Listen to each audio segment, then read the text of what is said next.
Good morning, Bucknutters. Welcome to the Bucknuts Morning 5 here on Wednesday, March 23rd, 2016. I am Dave Biddle, very happy to be joined by Bucknuts contributor Jonah Booker. J-Book, always great to talk to you, my man. Glad to be here. Thanks for having me, Dave.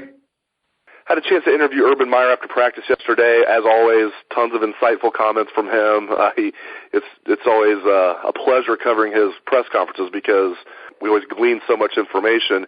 And, let's start with the right guard position. He says that's the one position on the offensive line that's unsettled. Evan Lyle had been running with the first team the first week of spring ball 2 weeks ago. Then they took last week off for spring break, resumed yesterday. And Demetrius Knox was out there running with the first team. I was like, wow. To me, that seemed like kind of a big deal. But then, of course, we learned afterwards Evan Lyle was actually dealing with an illness. But Urban Meyer did say that the right guard position is still up for grabs.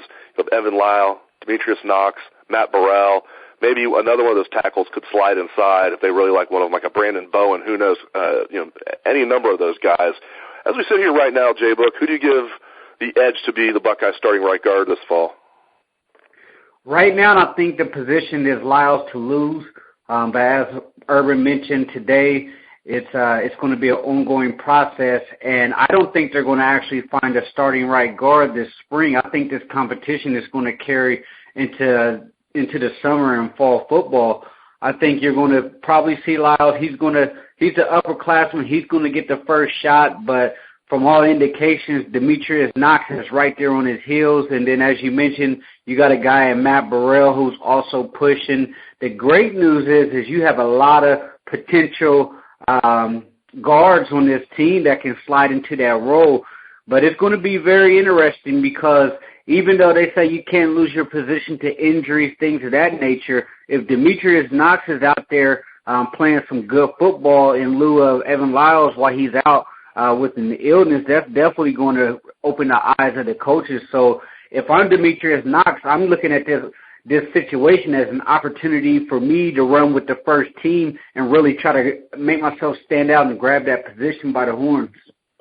Coach Meyer was asked yesterday, what players have stood out to you so far? Yesterday was the first day of pads, so they're actually after playing real football, so you could actually get a good gauge on some of these guys. And he doesn't always like singling out players, but he said some of the guys have really caught his eye in a positive way. First name out of his mouth was Malik Hooker. Really feels like Malik Hooker might have a starting job locked up the more I hear Urban Meyer praise him. Kid's going to be a third-year sophomore this fall, of course. Cam Burrows returned yesterday. He had missed the first week of spring ball. He came back yesterday when he was running with the ones. We'll see if he can keep that job. I tend to think Eric Smith, when he gets healthy, he'll be a starter there. But the next guy that Urban Meyer mentioned after he talked about Malik Hooker was Denzel Ward. He said Denzel Ward's really standing out to him. And then he just kind of transitioned into said, I feel really good about the corners. And that surprised me because I could see him saying, I feel okay about the corners or this and that. But, for him to say I feel good about the corners was interesting to me. He says, obviously, he feels good about Garyon Conley, feels good about Denzel Ward, and feels good about Marshawn Lattimore, J-Book, who is running with the first team right now. Now, he did add the caveat, Marshawn needs to stay healthy. But those are really the only three guys in the mix right now. But it was very encouraging to hear Meyer say yesterday that he's bullish on these corners. Yeah, Malik Hooker, all off season, we've heard how much he's come on. We had mentioned in the previous Bucknuts Morning 5 that Hooker was actually getting solid reps with the first team and second team in certain packages for that Notre Dame and Michigan game towards the end of the season. And it sounds like that Hooker's really stepping up his game. So for him to be the first player that Meyer mentioned, it's a very good indication that he's going to be locked in as that first starter. He could potentially be a game changer because the guy has freakish athleticism. And then, as you mentioned, the corners, Denzel Ward and Marshawn Lattimore, I actually had those guys flip-flop in the spring. I thought Ward was going to be the starting cornerback opposite of Garyon Conley because Meyer had mentioned early on in the season early on in the winter workouts that Denzel Ward was going to be the guy who's going to be starting opposite of Conley. But, hey, give it to Marshawn Lattimore. This is a guy who's showing he can overcome adversity. He's a guy who's battled hamstring injuries, and I'm always leery of those guys with hamstring problems because at any given moment, any given cut, those hamstrings can flare up. And if that's so, you're talking about a multi-week injury just to come back on, because the only thing you can do with hamstrings injuries is just rest. You can rehab and get physical therapy, but it's just going to be rest. And in that case, if Marshawn goes down, I don't think Denzel Ward's going to give that position back to him. J-Book, what do you make of Cam Burrows coming back? Yeah, he obviously had the broken foot and, like I said, missed the first week of spring ball, but Urban Meyer said all along he thought he'd be healthy after spring break. Assuming he stays healthy, I said earlier I think it's going to be Hooker and Eric Smith. What chances do you give Cam Burrows of holding on to a starting spot this fall? He's definitely going to get pushed. It's good to see him back out there. He's another guy that's battled injuries. Cam is a guy who brings experience to the field. He's able to help mentor some of those younger guys, a Damon Webb and an Eric Glover-Williams, to throw in a couple other names that's definitely going to push him. So right now, you have Hooker. He's going to be locked in as a starter, and then you have a battle with Cam Burrows and then Eric Smith, as you mentioned. And I think Eric Smith, he's probably the most talented one out of that entire group. And then you have the newer guys that's moved over to provide some solid backup in Damon Webb and Eric Glover-Williams, who are both coming over from the corner position.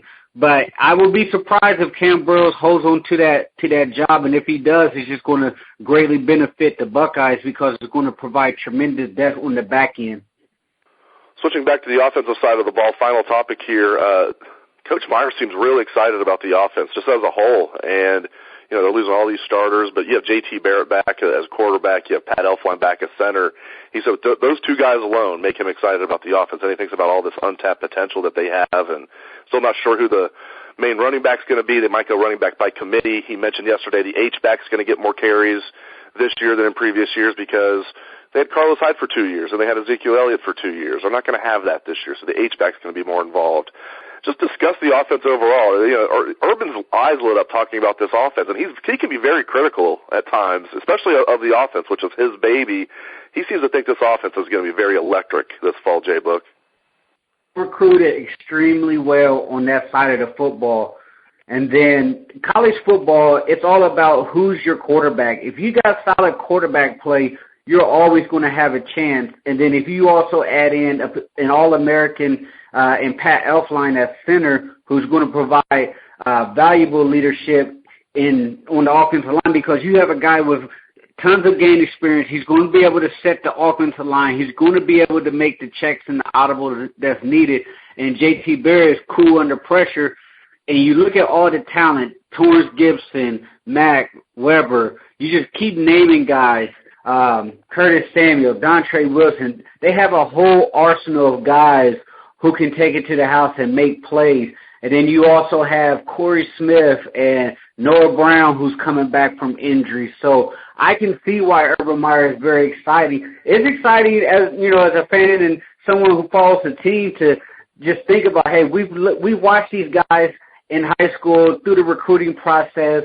Majority of these guys are 4- and 5-star guys that are coming in. We want to see what they can do. It's their time to shine now. You have majority of the playmakers headed off to the NFL, so who's going to be the next stars for the Ohio State Buckeyes? And for Urban Meyer to be so getting excited about that, it kind of lets you know that, hey, these guys got some talent. They're young, but they have a lot of dogs that can bite. Outstanding wisdom, as always, out of Jonah Booker. Thank you very much, J-Book. Hey, no problem. Anytime.